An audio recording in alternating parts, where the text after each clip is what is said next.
Ce module aborde les éléments essentiels de la radioprotection en considérant les effets du rayonnement tant au niveau microscopique que macroscopique.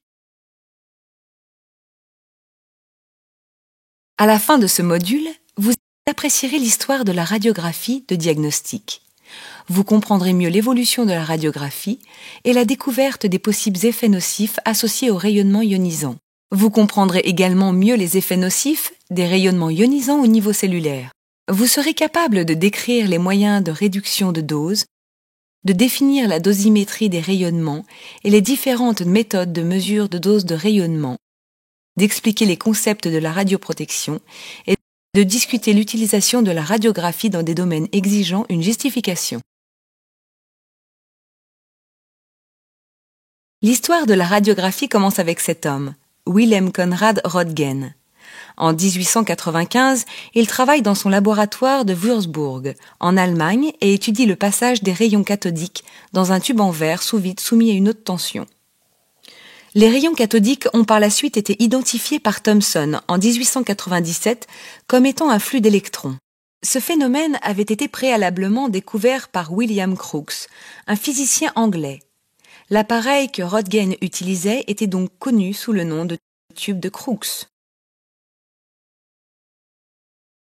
En fin de journée, alors que la luminosité dans son laboratoire est faible, Röntgen, qui observait ces rayons cathodiques, remarqua pour la première fois qu'un écran traité chimiquement et placé sur un banc à 1 mètre du tube de Crookes brillait pendant que le courant circulait dans le tube. Il supposa, à juste titre, qu'une certaine forme d'énergie antérieurement inconnue émanait du tube et devait être à l'origine de cette fluorescence. Röntgen adopta la lettre universelle X, qui signifie inconnu, et le terme rayon X fut inventé. Certains collègues de Röntgen insistèrent pour que les rayons soient appelés plus tard rayons de Röntgen, à la consternation d'ailleurs de Röntgen. Toutefois, dans certains pays, les rayons X sont encore connus sous ce nom aujourd'hui. Röntgen écrivit un document à propos d'un nouveau type de rayon et le présenta à la Société médicale de physique de Würzburg le 28 décembre 1895. En 2 semaines, les rayons X furent largement utilisés dans le monde entier et durant cette période, Otto Walkhoff, un dentiste allemand, réalisa les premières radiographies dentaires. Voici la première radiographie dentaire d'Otto Walkhoff réalisée sur lui-même avec un temps d'exposition de 25 minutes. Vous pouvez voir une radiographie de la main de Bertha, la femme de Röntgen. Notez que les bagues de fiançailles et de mariage ainsi que les os de la main sont clairement visibles.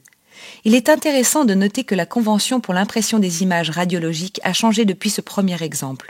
Vous vous seriez attendu à ce que des objets métalliques, tels que les bagues, apparaissent en blanc comme sur les radiographies modernes. Dans cet exemple, elles apparaissent en noir.